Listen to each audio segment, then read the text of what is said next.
Well, hey guys, welcome back to another episode of Automotive Insight. So the other day I got an email from Launch Scan Tools and they said, hey, we've been looking at your channel. Notice that you work on a lot of Toyotas. We'd like to send you a scan tool that is kind of specifically geared toward Toyotas. Would you be interested in doing a review on it? So we agreed to do that. So let's get to that.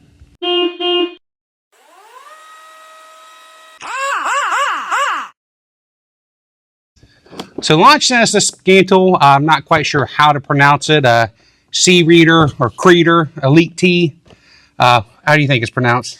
I've been calling it the C-Reader because Creader to me sounds like a guy with long black hair, a white tank top, with arms wide open. With arms wide open.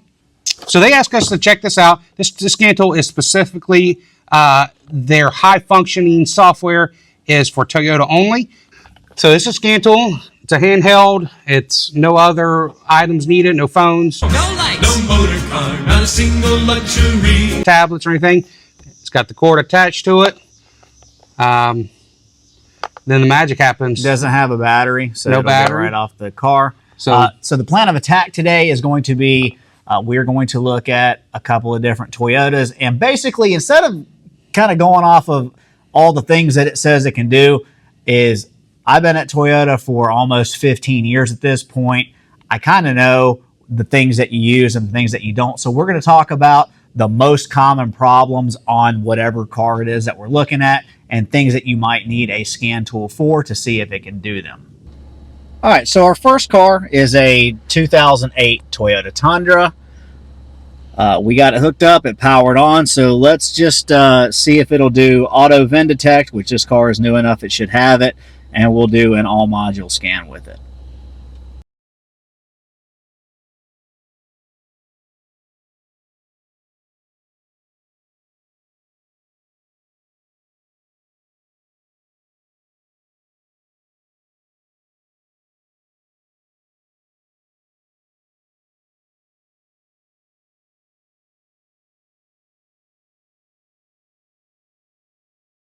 All right, so it did the AutoVin function. It pulled that up. It automatically did the health report on it. And then you can take this report here and actually share it. I think you, oh, I'm not on Wi-Fi. I think you can email this report, if I remember right, to a customer or to yourself for review later. The only codes that this car has in it is TPMS codes, and that's because it doesn't have any tire sensors in it. So let's just go see what this looks like. Can't receive from 1, 2, 3, and probably main or 5. So so that's good as far as that goes. Now let's get into some common problems that you would need a scan tool for. So on the report screen, you can go to your different modules, and then you can get in and see what functions they have. They got your standard read and clear codes, and they got your data and special functions and actuator test. Let's look at the data stream.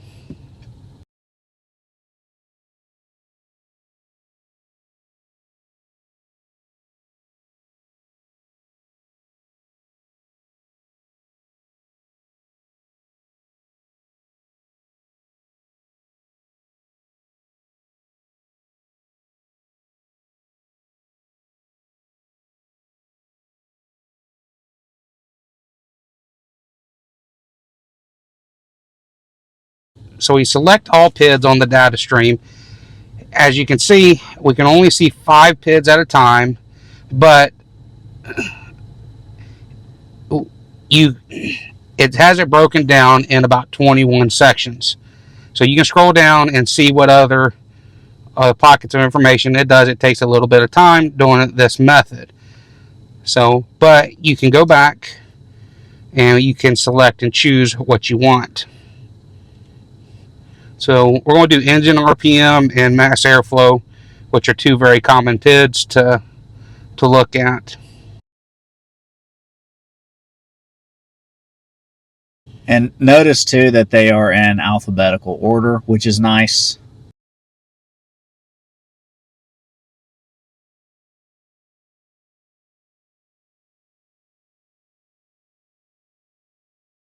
So we got our 4 PIDs selected here.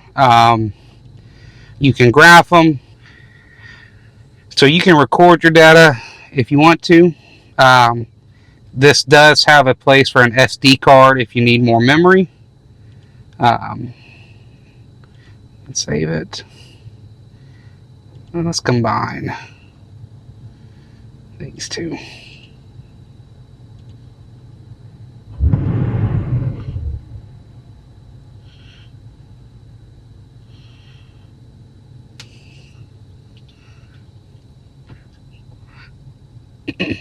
So combining the mass airflow and the engine speed is a very common practice for testing the mass airflow and drivability conditions. And one thing you'll notice too is that it's about a second slow. I mean, even when we narrowed it down to just 4 PIDs, it is about a half a second behind. So graphing the data just by itself is a lot better than having multiple PIDs. So it's a lot quicker, and that can help to get a little bit better information or a snapshot of something. Next, we're going to go under actuation test, and we're going to work on, we're going to see if we can control the variable valve timing. That's kind of common across the board on some Toyota products. So let's see what we can do.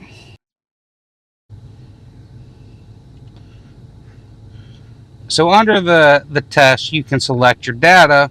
You can see while you control that system. So I'm going in and I'm going to look at the variable valve timing angle on number 1 and number 2. I know we're just doing, I think, bank 1 right now.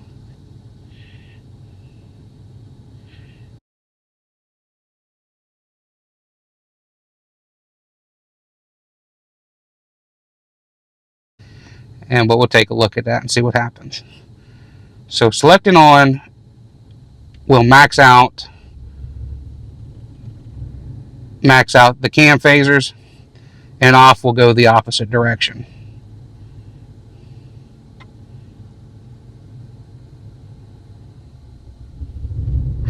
And with this, you feel the engine kind of stumble, poor idle.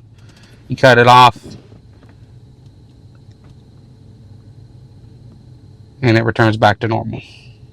So a common problem on this body style Tundra 07 to 21 is secondary air injection problems, pumps and valves. And so what you can do what I do to verify that it's fixed is go into special function, and then we will go down to secondary air injection.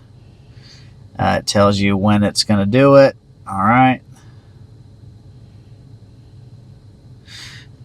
Okay. I want to do automatic mode.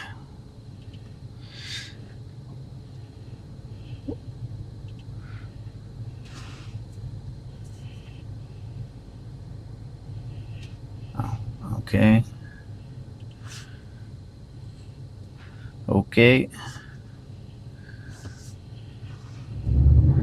The engine just idled up.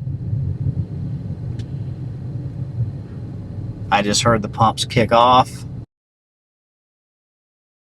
Idled down. All right, view pending DTCs. I think it'll take you straight to pending DTCs, and we don't have any. So usually what I'll do is I'll double check not only that it doesn't have anything in pending, and I'll also go verify that the monitor has ran. And usually the way to do it on this tool is I go into just global on the car, wherever that is, and here, and I will go to I am ready. I find that feature being nice, being able to go into OBD2 without backing all the way out. Right. So secondary air complete. So that's how you know that it's ran it and that it's passed. And so we intentionally did this cycle so it hasn't ran the cat monitor and stuff, but you can see that it did complete and pass that secondary air one. So the that's good, and that's a common thing that happens on these trucks. So a common problem everybody has is tire lights and sensors going bad. This has the function to be able to program new sensors. We've already read the faults under the report. Let's see. We go special functions, ID registration. You can read that. I've already read it. Now, bear in mind on these older ones, it's going to make you do all 4 or 5 of them at the same time.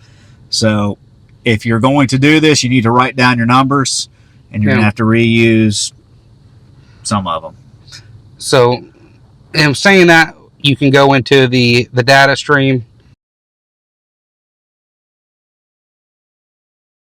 These are your current program TPMS sensors. If you're using universal ones, you can program these into those new ones, or if you're just replacing one, you need to write down your other 4. It'll save you the headache of having to try and scan and get your other serial numbers with another tool. And we walked through this process on a Prius C in a previous video. Okay, so under ID registration,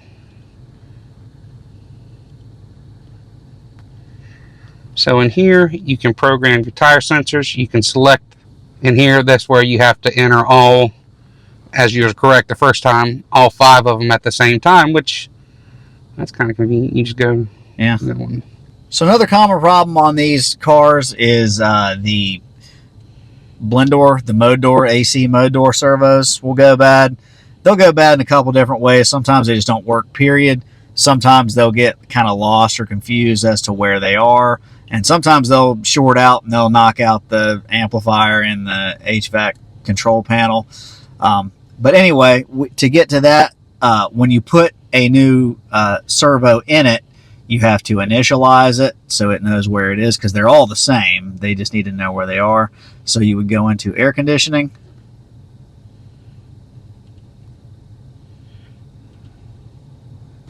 Special function.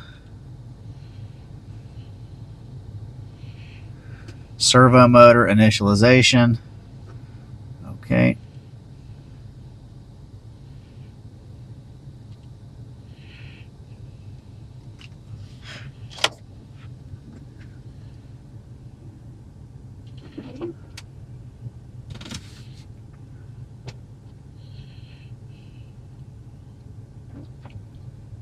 It says when the defrost button or auto button is on. But from experience, I know that that's not always the case. So don't freak out if it doesn't do it. I know for a fact that that doesn't necessarily mean anything. But it's done. You can hear them moving. And basically when they stop moving, it's done. So that did that. So that part is done. So that works. So one thing I noticed about this tool, I'm pretty sure it's a software thing, is if you have like an evap leak and you want to run the evap test, this car is capable of an automatic evap test, but this tool will only let you do it in manual mode. So I figured I'd just point that out. In manual mode, you have to have a good understanding of how the system works to really see what the information it's giving you. Yeah. So this is telling you what it does. This is telling you again what it does. Because automatic will give you a code. All right. So ignition on, engine off, and it only picks manual. And I know we've already hooked up. I know this car has it just from experience, but we also hooked up another scan tool to verify. It does have automatic mode, but for whatever reason, it'll only let you do manual mode here. The benefit of automatic mode is that it will, if the problem is fixed, it will complete the monitor just like it did on the secondary air injection test that we did. So it'll take you to view pending DTCs. If it's fixed, you won't have a pending, and you can go into your monitors and verify that it's been fixed there. So that's one kind of strike against it, that it doesn't have that functionality to it. So every once in a while, I've come across some that have either bad boosters or bad ABS actuators. So let's see if the bleeding process is on here.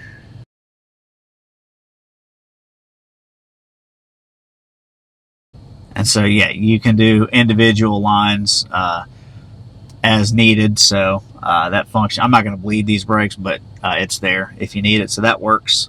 Another common issue that you'll find on, this is really on all Toyotas of this year, is sometimes if you get in a wreck, or sometimes if you disconnect the battery, sometimes even if you just hook up a scan tool, like 0304 4Runner, if you just hook a scan tool up to you, it gets angry and wants you to do a 0 point. And you'll have a an airbag light on, and actually the airbag system, the SRS system, will have, I don't remember, some kind of generic code, but I think it's a 0 point undone code. And you do that in occupant detection. So if you come to occupant detection, okay, go to special functions, 0 point calibration. That's where you put the seat like all the way back, and I think the headrest, or maybe all the way forward, and the headrest all the way up. It tells you how to do it. I don't want to do it because he's sitting in the seat, but you would do the 0 point, and then after that you would do the sensitivity check, which is you put like 66 pounds in the seat and verify that your seat weight sensors are reading correctly. But that's a common thing that you can do as well. So we switched cars, and we're in a 2009 Prius, and we're going to see if this can do the ABS module bleed, which is a common problem on this model. So we'll go through the normal process.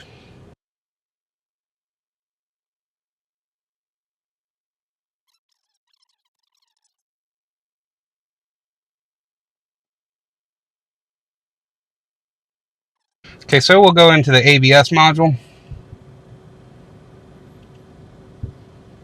We're going to special functions, air bleeding,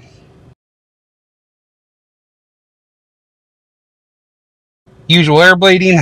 I guess for some reason, Yeah, I guess you put a caliper on it. yeah, actuator is removed. That's a brand new unit, and then the master and stroke sensor. So it does allow you to go into those options to bleed the brake system. We're not going to go into it because it takes like 30 minutes. It takes a long time. So, but it does have the ability to do this function. Another common problem is the inverter water pump. You can manually activate that as well to see if that's working. So we'll go into the ECM. We'll go under actuation test.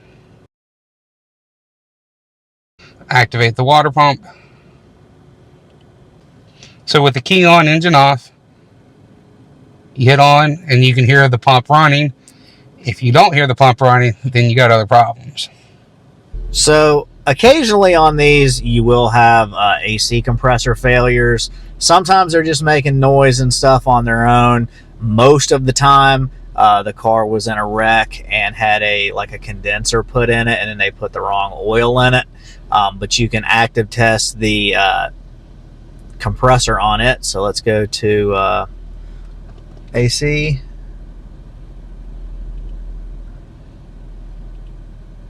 We'll go to actuation test. We will go to compressor target speed. We will monitor the data, and I want compressor speed. Okay. And so I want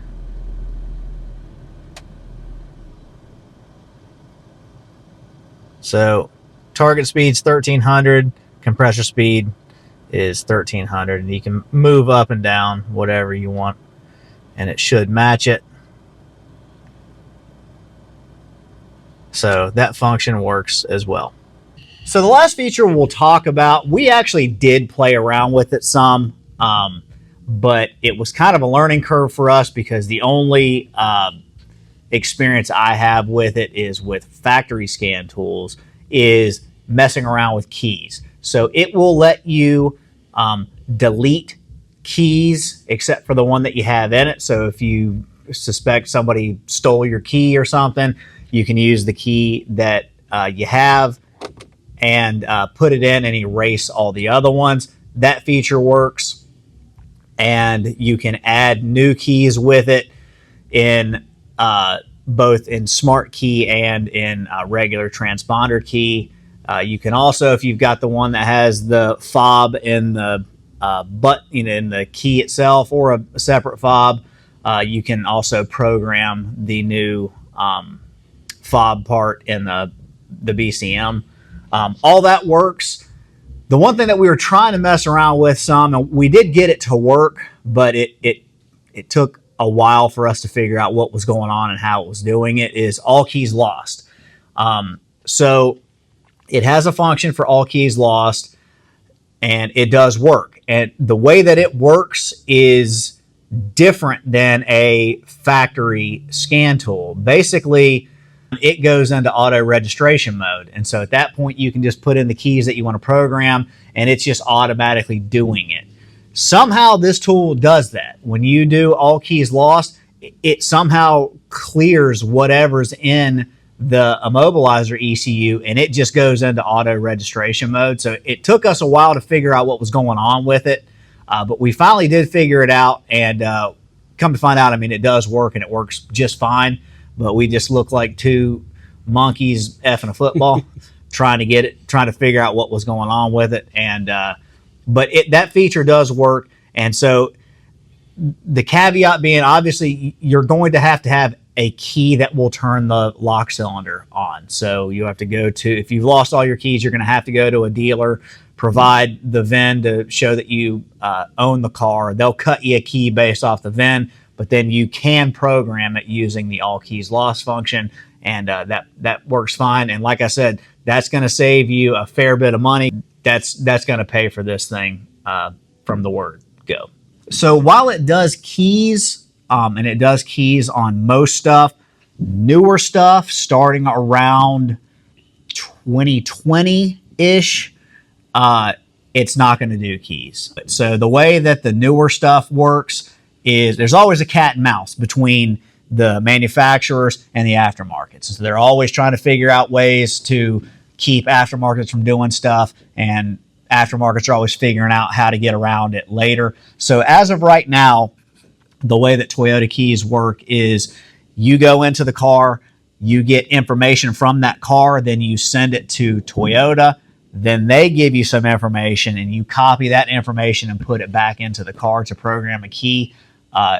On the newer stuff, this won't do keys on that. So you're going to have to check the vehicle coverage list to see if that is available on this tool. Yeah, that being said, if you're looking for a specific function, definitely go to the manufacturer's website and look at what it says it can do before trying to purchase it, because we can't show you everything. All right, so now let's talk some pros and cons of the C-Reader Elite.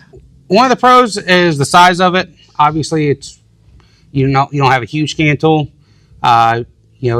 You're not taking up a lot of space in the vehicle. It's quick, easy to access. You keep it in your glove box or something just to quickly. It doesn't have a battery, so you don't have to worry about it being charged. Yeah. Pro number 2 is that this thing has lifetime updates. So as long as you own the tool and they're free, it's going to work. The software is free. Another benefit, one thing that I've seen, this is the first launch tool that I've ever had, but one thing that I've seen, a criticism of launch stuff that I've seen, is that the tool advertised that it has X, Y, and Z functions. You will get the tool and they will, it's technically capable of it, but you have to go to what they call the mall and buy those features to unlock it. This thing, it specifically says in the text on the website that you do not need to buy anything. Everything that it says that it has. You don't have to buy anything else, and that is free for life. So that is another pro to it. Another pro is, I find, is the TPMS function.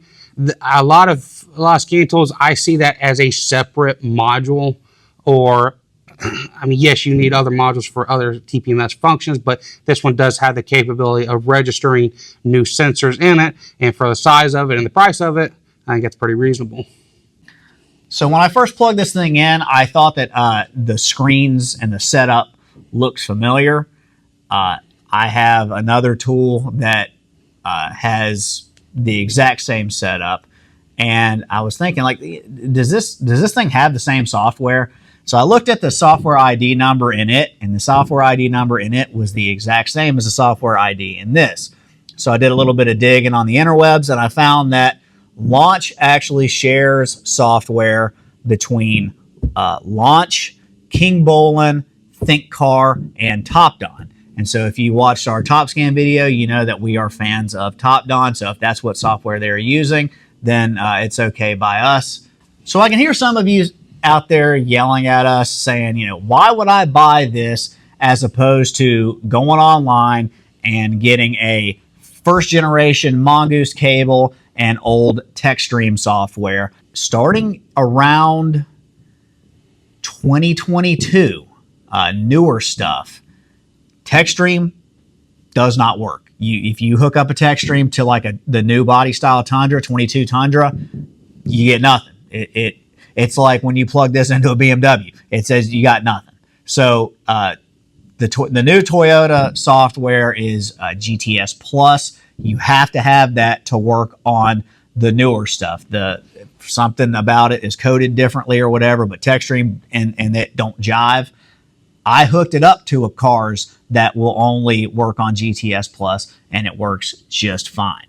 Now let's talk some cons. So you saw just right in the demonstration that there were certain functions that I know that the car had that it didn't show as being available on the tool.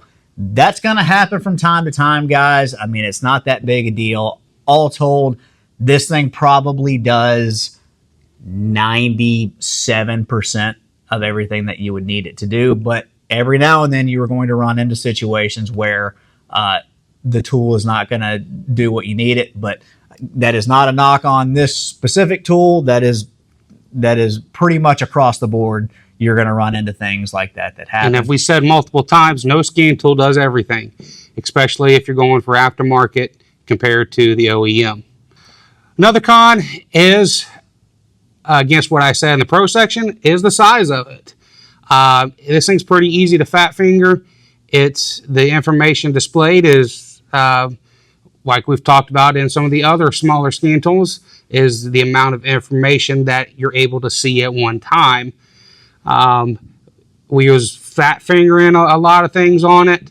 Yeah, this thing is about the size of my iPhone, but the screen is probably 60 or 70% the size of the iPhone screen. So it makes it pretty small. And yeah, you fat finger things and hit the wrong stuff at least once a car. So, and assuming if you wanted something bigger, you buy the bigger scan tool.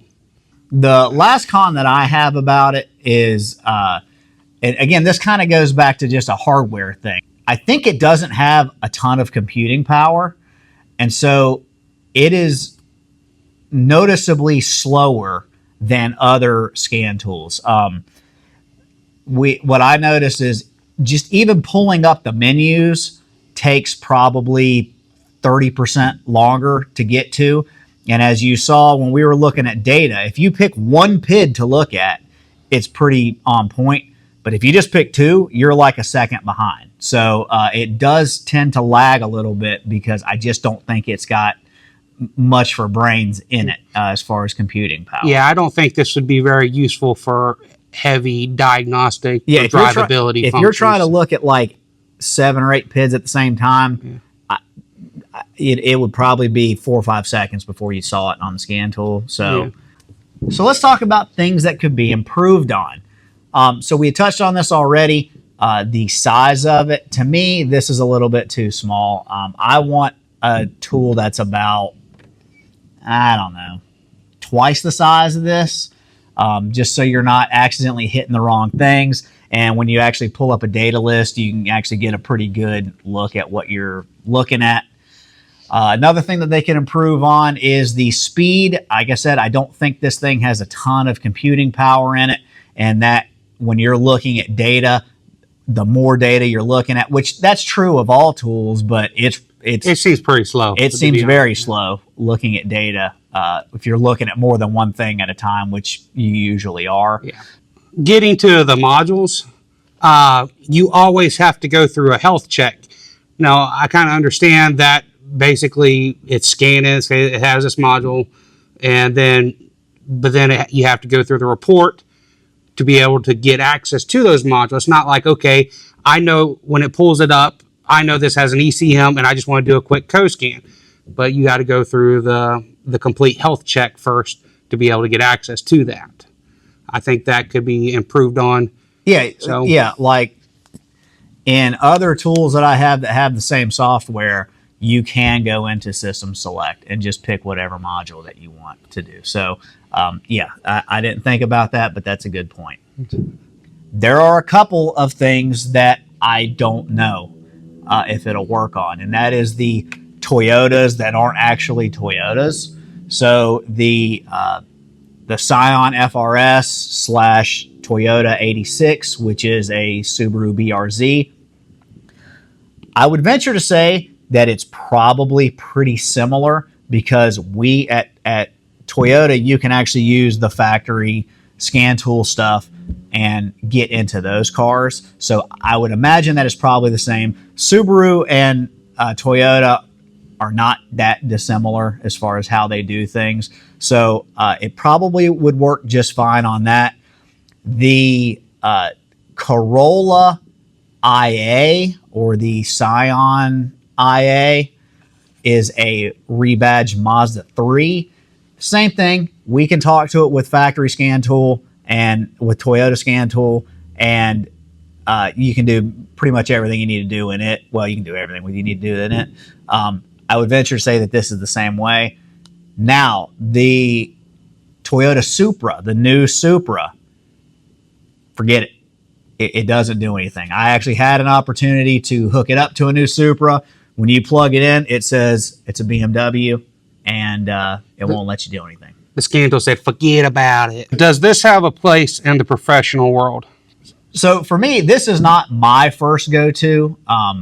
Really, I just use the dealer level stuff all the time. And by comparison, this is slower than that. So it's not really my go-to thing. But as far as, I don't think it's really marketed for professionals. I think it's more for like DIY people. Let's say you had a plumbing company and you had like a fleet of Tacomas or Tundras or something. Yeah, pick up one of those. It's going to save you a fair bit. Having to program one key or an all keys lost is going to pay for itself the first time that you use it. I think it's a pretty good option for a DIY person. My final thoughts on this tool is that I really like the concept. I like the concept of having a tool that is very close to like an OEM level tool at considerably less price. In conclusion, this thing is going to cost you about $170 on Amazon. I don't know if it's going to go for sale on like Prime Day or any type of sales, but as of date of filming, it was $169.99 on Amazon. Well, anyway, guys, that's going to wrap things up for today. Hopefully we earned a thumbs up from you. Let us know what you think down in the comments section. We have new content for you every single week, so consider subscribing to the channel. And with all that being said, thanks so much for watching. We'll see you on the next one. May not have all your answers. Hopefully you had some. That being said, we'll see you on the next one. I'll pick you up at 8. You probably won't be awake. Call yourself an Uber, babe. I'm gonna wait. I'm gonna wait.